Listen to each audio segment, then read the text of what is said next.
EPയെ സംബന്ധിച്ച് നോക്കൂ, ഇരയാക്കപ്പെട്ട ഒരു ഫീലിംഗിൽ, കാരണം ഒരു തെരഞ്ഞെടുപ്പ് ദിവസം താങ്കളുടെ മനസ്സറിവില്ലാതെ ഒരു ആരോപണത്തിൽ പ്രതിസ്ഥാനത്ത് നിൽക്കേണ്ടി വരുന്നു, അതിന് വിശദീകരണം കൊടുക്കേണ്ടി വരുന്നു മാധ്യമങ്ങളോടും സമൂഹത്തോടും ഒക്കെ. അതൊരു വേദന ഉണ്ടാക്കുന്ന കാര്യമല്ലേ?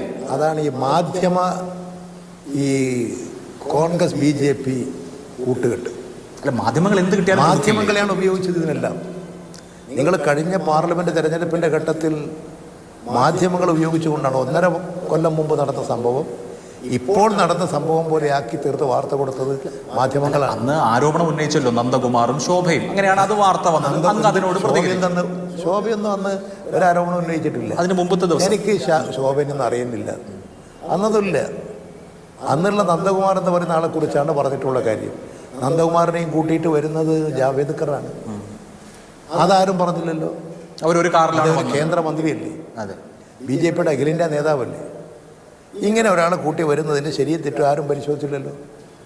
ആ മാധ്യമങ്ങളെല്ലാം കൂടി ചെയ്തിരിക്കുന്നത് എന്താ? അന്ന് രാവിലെ BJP CPM ധാര, അതായത് ഇപ്പോഴിവിടെ പ്രചരിപ്പിച്ചുകൊണ്ടിരിക്കുന്ന പോലെ എല്ലാ അന്തർധാരകളും എല്ലാ ബന്ധങ്ങളും സ്ഥാപിക്കുകയും BJP കോൺഗ്രസ് കൂട്ടുകെട്ടും പരസ്പര പല ബന്ധങ്ങളും പല സ്ഥലത്ത് സ്ഥാപിക്കുകയും ചെയ്തുകൊണ്ട് അത് CPMന് നേരെ ആക്ഷേപം. അതിന് ഉപോത്ബലകമായി കുറച്ച് കാര്യങ്ങൾ, ചില വെളിപ്പെടുത്തലുകൾ വന്നു. ഞാൻ ചോദിക്കുന്നത്, ഇപ്പം നന്ദകുമാറുമായിട്ട് എന്തെങ്കിലും കോൺടാക്ട് ഉണ്ടോ? അതോ അന്ന് എന്തിന് എനിക്കെന്തിനല്ലേ കോൺടാക്റ്റിന്റെ ആവശ്യം? അല്ല, ഇടയ്ക്ക് പുള്ളി വന്ന് കാണുകയൊക്കെ ചെയ്ത് കോൺടാക്ട് ചെയ്യേണ്ട ആളൊന്നുമല്ല.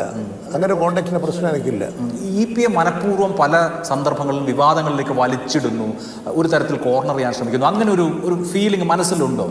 ഞാൻ രാഷ്ട്രീയ പ്രവർത്തകനാണ്. എനിക്കതുകൊണ്ട് എന്തെങ്കിലും ഇങ്ങനെ ഇതിനെക്കുറിച്ച് ആലോചിച്ച് ഇങ്ങനെ ഒരു മനോഭാവം വെച്ച് പുറത്ത് നടക്കേണ്ട കാര്യമില്ല. എനിക്കൊന്നേ ഉള്ളൂ, ഞാൻ തെറ്റ് ചെയ്യില്ല. തെറ്റ് ചെയ്യാത്ത ഞാൻ അങ്ങനെ മനസ്സിൽ എന്തെങ്കിലും ചിന്തിച്ച് നടക്കേണ്ട ഒരു കാര്യവുമില്ല. ഇപ്പോൾ ഈ കാര്യത്തിൽ ഇതും ഒരു തെരഞ്ഞെടുപ്പ് ദിവസമാണ് സംഭവിച്ചത്, പാർട്ടിയോട് വിശദീകരിക്കേണ്ടി വരുമോ? അതെ, നിങ്ങൾക്ക് ഈ കമ്മ്യൂണിസ്റ്റ് പാർട്ടി അറിയാത്തത് കൊണ്ടാണ്. എല്ലാ കാര്യങ്ങളും വസ്തുതാപരമായി പരിശോധിച്ച് പാർട്ടിയുടേതായിട്ട് നിലപാട് സ്വീകരിക്കൂ.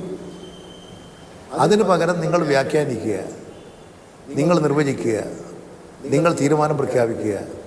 ഇങ്ങനെ കുറേ മാധ്യമങ്ങൾ ഇടതുപക്ഷ വിരുദ്ധ മനോഭാവം വെച്ച് പുലർത്തി പ്രവർത്തിക്കുന്ന മാധ്യമങ്ങളുണ്ട്. പല മാധ്യമങ്ങളെയും തെരഞ്ഞെടുപ്പ് കാലത്ത് വൻതോതിൽ പണം കൊടുത്ത് ഈ രാഷ്ട്രീയ പാർട്ടികൾ വിലക്കെടുക്കുകയാണ്. BJP അതിൻ്റെ പ്രഥമഘട്ടത്തിലാണ്, UDF അതിൻ്റെ 2ാം ഘട്ടത്തിൽ നിൽക്കുന്നവരാണ്. രണ്ടുപേരും പണം കൊടുത്ത് മാധ്യമങ്ങളെ വിലക്കെടുക്കുന്നവരാണ്.